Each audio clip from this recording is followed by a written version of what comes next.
Hello everyone, welcome to Skill I Q में आपका स्वागत है। तो वापस अपनी सीरीज़ पे लौट जाते हैं सिनोनिम्स के, और पार्ट नंबर 15 पे हम पहुंच चुके हैं। इससे पहले मैं आपको इम्पोर्टेंट जानकारी बता दूं। OWS इसके 16 पार्ट्स हैं, सेपरेट प्लेलिस्ट में भी आपको मिल जाएंगे और लुसेंट की प्लेलिस्ट में भी मिल जाएंगे। उसके अलावा हमारा दूसरा चैनल है शिक्षा और अध्ययन। मैंने आपको उस लास्ट पार्ट में बताया था, अब भी मैं बता रहा हूँ, शिक्षा और अध्ययन। वहाँ पे हम जो है इसको OWS सिर्फ एक ही पार्ट में इसको वहाँ पे भी डाल देंगे।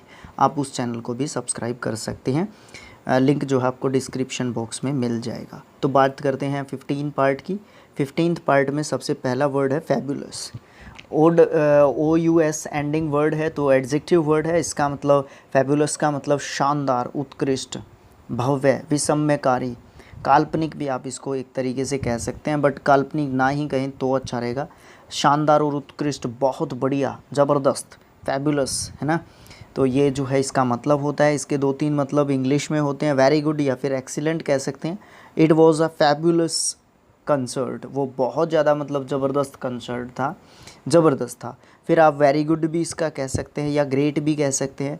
फैबुलस वेल्थ या रिचेस या ब्यूटी, फैबुलस ब्यूटी कह सकते हैं आप एक तरीके से। इससे बनने वाले कुछ वर्ड्स की बात करें तो फैबल्ड कह सकते हैं, ये एक एडजेक्टिव होता है। इसका मतलब प्रसिद्ध कह सकते हैं, मनगढ़ंत कह सकते हैं, काल्पनिक कह सकते हैं, पुराणिक, पुराणिक मतलब पहले का, प्राचीन जिसको हम कहते हैं, वे कह सकते हैं। फैबुलसली एक एडवर्ब बनता है, इससे मतलब कल्पना के रूप में आप कह सकते हैं। फैबल एक नाउन बनता है जिसका मतलब आदेशात्मक कहानी या कल्पित कहानी, है ना, एक तरीके से मनगढ़ंत कहानी आप इसको कह सकते हैं। फैबुलिस्ट एक नाउन बनता है जिसका मतलब मिथ्यावादी, यानी कि जालसाज या फिर मिथ्यावादी या कथाकार, एक तरीके से कहानी जो है आपको एक तरीके से बता दी, तो वो फैबुलिस्ट जो है होता है, जो वो बताता है। सिनोनिम्स की बात करेंगे तो अमेजिंग कह सकते हैं, इमेंस कह सकते हैं, इनक्रेडिबल कह सकते हैं, और वंडरफुल भी इसके सिनोनिम्स के रूप में हम कह सकते हैं। बात करते हैं नेक्स्ट वर्ड की, फेलियर। ये नाउन वर्ड होता है, इसका मतलब आप जानते ही हैं। एस लगा देंगे तो आप जो है इसके साथ, तो इसका मतलब बन जाएगा प्लूरल्स फॉर्म। और lack of success of failure ही होती है। All my efforts ended in failure, है ना, मतलब जितने भी मैंने एफ़र्ट्स किए थे सारे के सारे फेल हो गए। दूसरा मीनिंग आप कह सकते हैं अ पर्सन और thing that is not successful. एक चीज़ हो सकती है या एक पर्सन हो सकता है जो सक्सेसफुल नहीं हो पाया, वो फेल है, अनसक्सेसफुल है, ठीक है। जैसे कि his first attempt at skating was a measurable failure, मतलब उसका जो फर्स्ट अटैम्प्ट था स्केटिंग में वो बहुत ज़्यादा मतलब बिल्कुल भी अच्छा नहीं था, वो बिल्कुल मेजरेबल था, बिल्कुल दयनीय स्थिति में जो है उसका एफर्ट था, बिल्कुल फेल था। तीसरा मीनिंग भी बताया है, फेलियर टू डू समथिंग, मतलब कोई काम करने में असफल हो जाना। जैसे कि I was very disappointed at his failure to come to the meeting, मतलब मैं बुरी तरीके से फेल रहा, मतलब मैं बुरी तरीके से डिसअपॉइंटेड था उसके फेलियर के ऊपर, जो मीटिंग में उसने आना था या जो भी उसका मीटिंग में जो है असफलता जो हाथ लगी थी मीटिंग में, और मैं उस चीज़ को देखकर बहुत ज़्यादा डिसअपॉइंटेड था। चौथा मीनिंग भी बताया है यहाँ पे, an example something not working properly, मतलब एक ऐसा उदाहरण प्रस्तुत हो जाना, एक ऐसा उदाहरण सामने आना, ठीक है, जिसमें क्या होता है, जिसमें जो है कोई भी चीज़ जो है, कोई भी एग्ज़ाम्पल जो है ऐसा सेट हो जाता है जिसमें क्या होता है, कोई भी चीज़ सक्सेसफुल नहीं हो पाती है या प्रॉपरली कोई चीज़ काम नहीं करती है। She died of heart failure, है ना, तो कोई भी चीज़ जो है सही तरीके से काम नहीं करती है तो उसमें हर्ट जो है काम नहीं करता है, तो वो किस कारण से मर गई, वो उनकी मृत्यु का कारण क्या रहा, हर्ट फेलियर रहा। फेल्ड जो है इससे एक एडजेक्टिव बनता है जिसका मतलब हारा हुआ या विफल कह सकते हैं आप, अनसक्सेसफुल कह सकते हैं। फेलिंग भी एक एडजेक्टिव बनता है जिसका मतलब कमज़ोरी, या फिर ये कह सकते हैं कोई भी चीज़ है जिसकी सैक्रेसिटी, यानी कि जिसकी कमी है हमारे पास। फिर सिनोनिम्स की बात करेंगे तो ब्रेक डाउन एक फ्रेजल वर्ब है, डाउनफॉल, रुइन, फेलिंग, ये सब जो है हम सिनोनिम्स जो है कह सकते हैं। नेक्स्ट वर्ड है थर्ड, फैमिलियर। ये भी एक एडजेक्टिव होता है, जाना पहचाना, परिचित, जान पहचान, है ना, बिल्कुल नॉर्मल कोई चीज़ होना। इसको डिग्री के रूप में भी यूज़ करते हैं। फेलियर मोर फेलियर या मोस्ट फेलियर जो है सुपरलेटिव और कंपैरेटिव जो है इसकी डिग्री बनती हैं। मीनिंग इंग्लिश की बात करेंगे तो ऑफन सीन और हर्ड, जिसके बारे में आमतौर पर हमने देखा है या फिर सुना है, and therefore easy to recognise, और इसीलिए उस चीज़ को पहचानना जानना जो है आसान रहता है। जैसे कि it was a relief to see a familiar face in the crowd, है ना। मतलब जब भी हम बहुत सारे लोगों में, बहुत सारे क्राउड में जब हम किसी जाने पहचाने जो है चीज़ को या चेहरे को देखते हैं तो हम आसानी से जो है पहचान लेते हैं ना, तो वो एक रिलीफ का काम जो है हमारे लिए होता है। दूसरे मीनिंग की बात करें तो आप कह सकते हैं having good knowledge of something, मतलब किसी भी चीज़ की अच्छी नॉलेज है आपको, वो भी जो है फैमिलियर एक तरीके से हो जाती है। जैसे कि people of Europe are not very familiar with Chinese music, मतलब जो यूरोप के जो लोग हैं वो चाइनीज़ म्यूज़िक के इतने फैमिलियर नहीं हैं, मतलब उनको उस चाइनीज़ म्यूज़िक की जो है वेस्टर्न जो कंट्रीज़ हैं, यूरोप के जो कंट्रीज़ हैं, वो जो है वेस्टर्न कंट्रीज़ के लोग जो है एशियन या सेंट्रल एशियन म्यूज़िक के बारे में जो है इतना खास नॉलेज नहीं रखते हैं। तीसरे मीनिंग की बात की गई है about a person's behaviour to friendly and informal, किसी भी व्यक्ति के व्यवहार की बात की गई है जब वो बहुत ज़्यादा फ्रेंडली या इनफॉर्मल जो है बिहेवियर दिखाता है या इंटरेस्ट दिखाता है। जैसे कि I was annoyed by the writer's familiar behaviour, है ना, मतलब मैं बहुत ज़्यादा नाराज़ था जिसमें जो राइटर का जो फैमिलियर बिहेवियर था उसके कारण। फैमिलियरली जो है एक एडवर्ब बनता है इससे, इसका मतलब परिचित रूप से, जान पहचान के हिसाब से आप कह सकते हैं। फैमिलियरिटी जो है नाउन वर्ड होता है। टी वाई एंडिंग वर्ड्स जो है हमारे क्या होते हैं, नाउन्स होते हैं। अच्छी जानकारी किसी चीज़ की, ठीक है, और वाई को काट के अगर IES लगा देंगे तो फैमिलियरिटीज़ बन जाएगा, वो जो है इसका प्लूरल फॉर्म होता है। फैमिलियराइजेशन परिचय नाउन वर्ड होता है, ठीक है, TION एंडिंग वर्ड है तो नाउन है। एक्वांटेड, वेल नोन, फ्रेंडली या फिर ऑर्डिनरी, इसके लिए सिनोनिम्स हम कह सकते हैं। नेक्स्ट वर्ड है फैसिनेशन। फैसिनेशन नाउन होता है, इसका मतलब अट्रैक्शन यानी कि आकर्षण या फिर सम्मोहन एक तरीके से कह सकते हैं। जादू, मोह, ये सब मतलब कह सकते हैं। ऐड कर देंगे तो फैसिनेशंस बन जाएगा, ये एक प्लूरल फॉर्म बन जाएगा।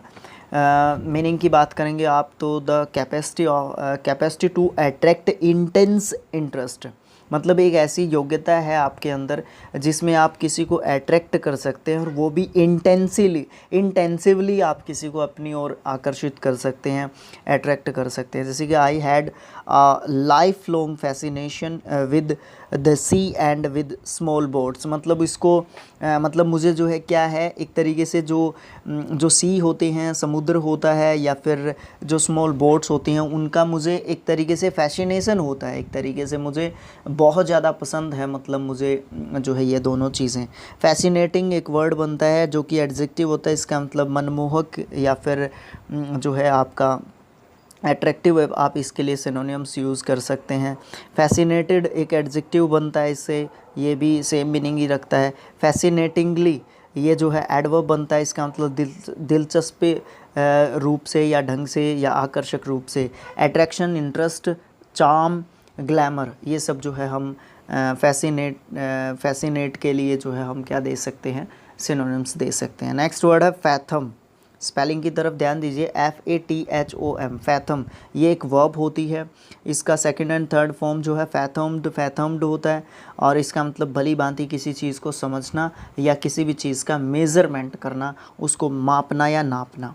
टू अंडरस्टैंड समथिंग, मतलब किसी चीज़ को समझना और किस प्रकार से, बड़े अच्छे तरीके से। I can't fathom what he means, मतलब मैं समझ ही नहीं पाया या समझ ही नहीं पाई कि वो कहना क्या चाहता था। फैथमेबल जो है इसके लिए एक एडजेक्टिव होता है, मतलब जिस चीज़ को फैथम किया जा सकता है वो फैथमेबल होती है।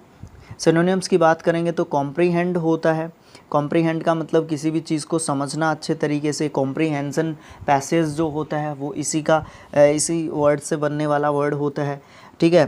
पेनेट्रेट पेनेट्रेट कह सकते हैं आप, जो है पेनेट्रेटेड, पेनेट्रेटेड इसका सेकंड एंड थर्ड फॉर्म होता है। कॉम्प्रीहेंडेड, कॉम्प्रीहेंडेड इसका सेकंड एंड थर्ड फॉर्म होता है। उसके बाद पेनेट्रेटेड का मतलब क्या होता है, किसी भी चीज़ को समझना, जानना, है ना। वर्कआउट मतलब किसी भी चीज़ को समझना, वर्कआउट, एक जिमिंग करना भी वर्कआउट होता है ना। उसके बाद है इंटरप्रेट। इंटरप्रेट का मतलब वैसे ये होता है कि किसी भी चीज़ का जो है क्या करना, टांग अड़ाना वैसे किसी भी चीज़ में, है ना। तो इंटरप्रेटेड, इंटरप्रेटेड इसका सेकंड एंड थर्ड फॉर्म होता है। नेक्स्ट वर्ड है हमारा फर्टाइल, जानते हैं आप इसके बारे में। उपजाऊ इसका मतलब होता है, एडजेक्टिव वर्ड के रूप में यूज़ करते हैं। पहले मीनिंग की बात करें तो ये हो सकता है यूज्ड अबाउट सैंड और soil that plants grow well in. मतलब एक ऐसी मिट्टी के बारे में यूज़ किया जाता है ये वर्ड, और एक ऐसी मिट्टी जिसमें जो प्लांट्स होते हैं या जो ट्रीज़ होते हैं वो बड़े अच्छे तरीके से उगते हैं। जैसे कि यूज्ड अबाउट पीपल, एनिमल और plants that can produce babies, fruits और न्यू प्लांट्स, मतलब इसलिए भी यूज़ किया जाता है इसको। तीसरा इसका यूज़ होता है persons mind full of ideas, मतलब ऐसे व्यक्ति के लिए भी यूज़ किया जाता है जिसका जो दिमाग है, जिसका जो माइंड है, उसके अंदर डिफरेंट डिफरेंट टाइप के जो है आइडियाज़ जो है प्रोड्यूस होते रहते हैं। ए फर्टाइल इमेजिनेशन इसका एक एग्जांपल है, मतलब उसकी इमेजिनेशन है कैसी है, फर्टाइल है, मतलब उसके दिमाग में अलग अलग different different types of kind, गलत ही बोल रहे हैं एक्चुअली। तो कहने का मतलब क्या है मेरा, ये है कि फर्टाइल का मतलब ये होता है, ए फर्टाइल इमेजिनेशन का मतलब ये होता है कि एक आदमी जो है ना, उसके दिमाग में अलग अलग टाइप के आइडियाज़ जो है जनरेट होते रहते हैं। फर्टिलाइजेबल जो है एडजेक्टिव होता है, इसका मतलब निषेचन योग्य एडजेक्टिव वर्ड होता है। इसका मतलब निषेचन योग्य का मतलब क्या होता है, जिसमें जो विचार होते हैं वो आते हैं, उनको यूजेबल एक तरीके से आप उसको कह सकते हैं।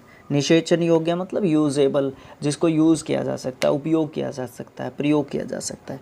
फर्टिलिटी नाउन वर्ड होता है, जो फर्टाइल होता है वो फर्टिलिटी होता है, ठीक है, जो फल देता है, जनन क्षमता जिसकी होती है, ठीक है। उसके बाद फर्टिलाइज़र, जो हम उर्वरक खाद जो हम डालते हैं खेतों वगैरह में डालते हैं ना, उत्पादक जिसको हम कहते हैं, और एस लगा दिया तो फर्टिलाइज़र्स प्लूरल फॉर्म बन जाता है। फर्टिलाइज़र खाद या उर्वरक के लिए भी हम यूज़ करते हैं, ठीक है। दो जगह लिख दिया एक ही वर्ड को। उसके बाद हम बात करते हैं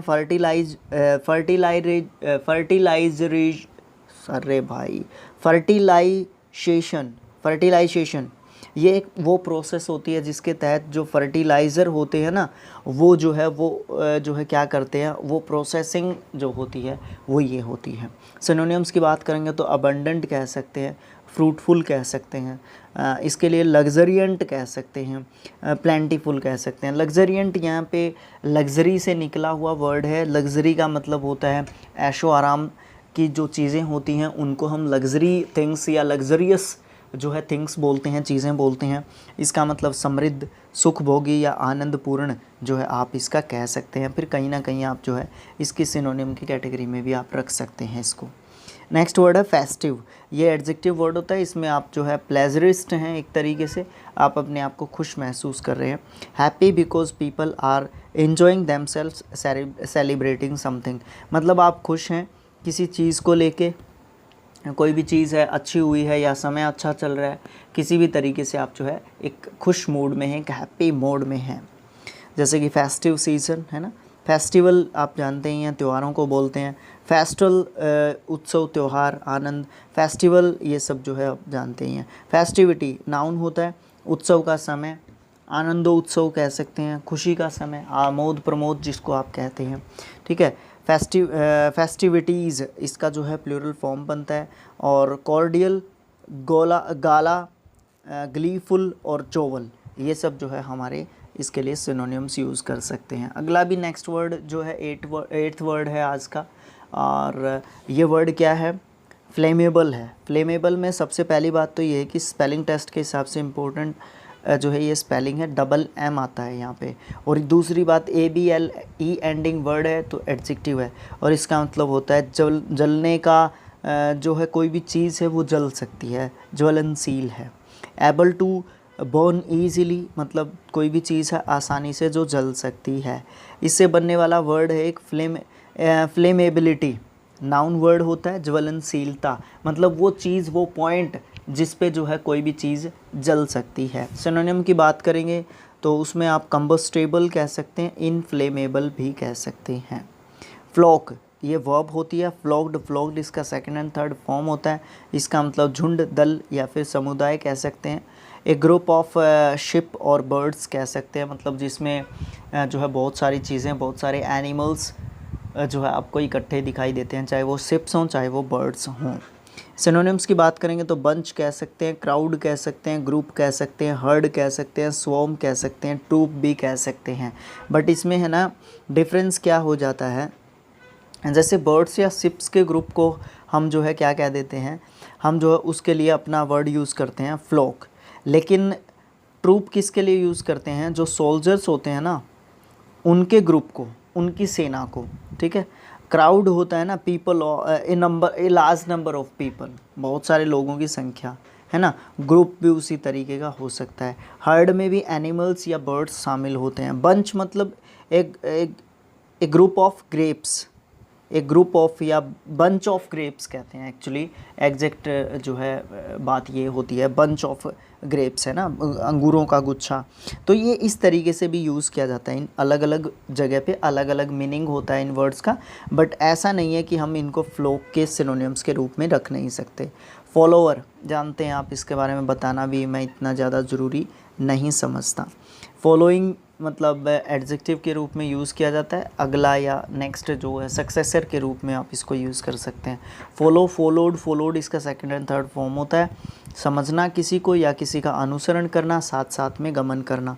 डिवोटेड इसका सेकंड एंड थर्ड फॉर्म होता है। सुपोर्टर का आप जो है आप इसको क्या बोलते हैं उसको, वर्ब के रूप में नहीं ले सकते, आप इसको नाउन के रूप में रखते हैं। डिसिपल्ड इसका सेकंड एंड थर्ड फॉर्म होता है। और प्यूपिल तो आप जानते ही हैं, प्यूपिल का मतलब क्या होता है, जो एक स्टूडेंट होता है, जो एक सीखने वाला होता है।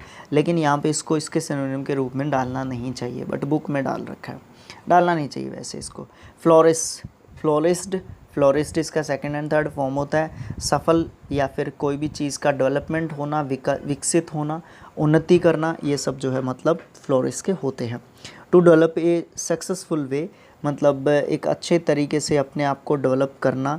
No new business can flourish in the present economic climate, मतलब इस समय पे जो बात चल रही है, इस समय पे जो इकोनॉमिक एनवायरनमेंट है, अगर हम अपनी इकोनॉमी की बात करें, इस समय पर जो चल रहा है, जो सिचुएशन है, करंट जो सिचुएशन है, इस सिचुएशन में नए बिजनेस का एक तरीके से फ्लोरिश करना इम्पॉसिबल काम है एक तरीके से।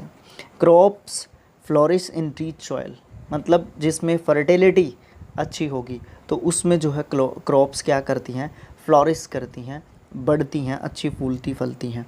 फ्लोरिशिंग एडजेक्टिव के रूप में यूज़ किया जाता है। फूलना फलना, संपन्नता, प्रफुल्लता, ये सब मतलब कह सकते हैं।